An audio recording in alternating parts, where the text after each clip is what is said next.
Nous accueillons un invité, le professeur Gilbert Deray. Bonjour, professeur, merci d'être à nos côtés, chef du service néphrologie à la Pitié-Salpêtrière, donc directement confronté au virus. Merci d'être là. J'aimerais d'abord avoir votre avis sur la chloroquine. Le ministre de la Santé a demandé un avis au conseil scientifique. Alors c'est une forme de désaveu du professeur Raoult de Marseille, un espoir, mais rien n'est confirmé. Le ministre va même interdire la chloroquine par arrêté.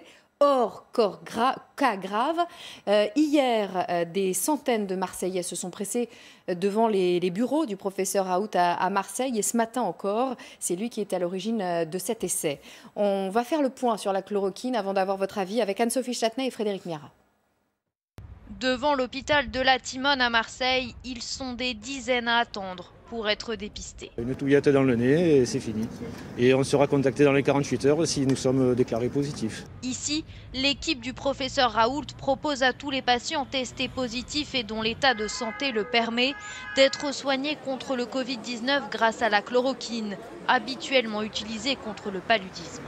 Cet élu marseillais est sous traitement depuis mercredi dernier. Je n'ai pas hésité une seule seconde. À partir du moment où un médecin, un chercheur mondialement reconnu, estime qu'un médicament qui existe, qui est disponible, peut soigner la maladie, c'est normal qu'il le donne à ses patients et il faut le soutenir dans cette démarche. La chloroquine, molécule miracle, prudence préviennent certains spécialistes. Il faut laisser les essais cliniques se dérouler pour décider, une fois qu'on aura les résultats, si c'est ou ce n'est pas un bon traitement. Aller trop vite, c'est risquer et c'est faire prendre des risques d'un traitement inutile. Hier soir, avis du Haut Conseil de la Santé publique à l'appui, le ministre de la Santé Olivier Véran a recommandé de ne pas utiliser la chloroquine, sauf pour des formes graves de coronavirus et sous surveillance médicale stricte. Cette chloroquine, elle divise le corps médical. Quel est votre avis là-dessus, professeur ? Alors là, de mon avis, je suis dramatiquement non seulement attristé, mais inquiet par cette division du corps médical et de la population, parce que c'est de solidarité dont nous avons besoin. La division va créer des morts. Je pèse mes mots. Maintenant, je vais vous donner mon avis. Nous sommes le seul pays dans le monde où il y a une telle discussion et un tel chaos sur la chloroquine. Dans le reste du monde, ça n'est pas le cas. Je rappelle que la FDA s'est prononcée contre, que l'OMS s'est prononcée contre, que Anthony Fauci, légende vivante de l'infectiologie aux États-Unis, a clairement dit qu'il n'y avait pas de prescription de chloroquine à faire. Alors on peut s'interroger pour savoir comment on est arrivé dans cette situation, mais restons sur les faits.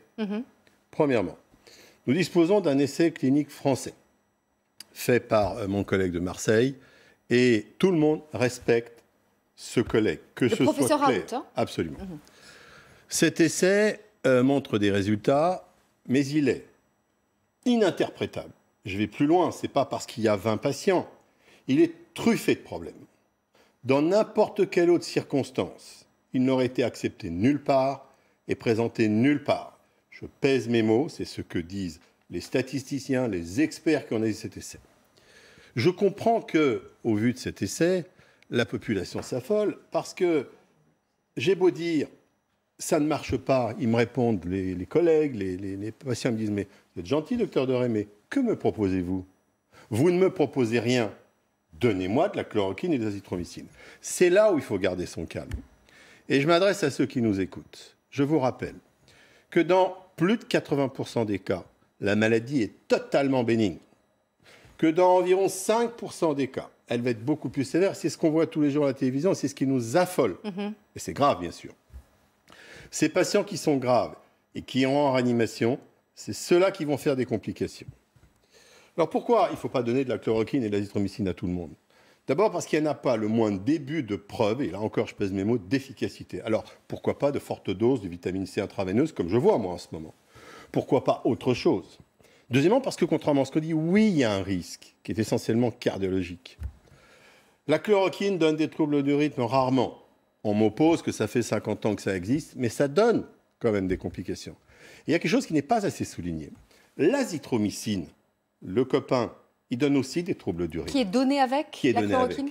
Et les deux ensemble ne sont pas du tout recommandés. Moi, je vais vous citer une étude publiée quand même dans le New England, en 2012. Quand vous regardez 400 000 personnes et que vous regardez ce que fait l'azithromycine, le risque cardiovasculaire est multiplié par 3. Non, ça n'est pas anodin. Ça, c'est la première chose.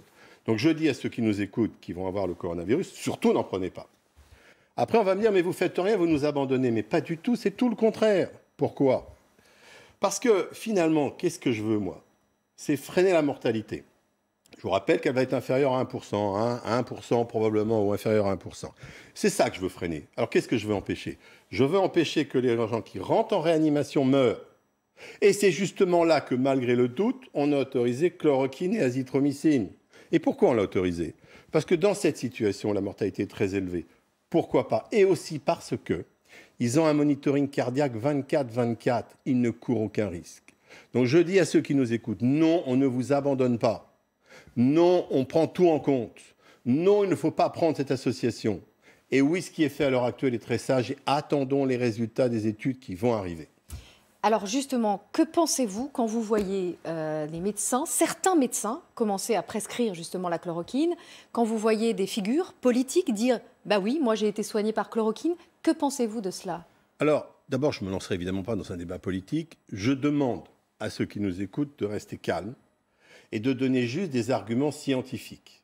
Alors, les gens qui s'expriment en disant « j'ai pris de la chloroquine, ça m'a guéri », je leur demande d'arrêter. Ce n'est pas de la médecine, ça. C'était la médecine du Moyen-Âge, ça. Vous arrêtez, parce que vous induisez en erreur la population. Et pour ce qui est des collègues, je trouve qu'on devrait plutôt tous se calmer et dire que, en analysant la situation, ce qui est fait me paraît correct,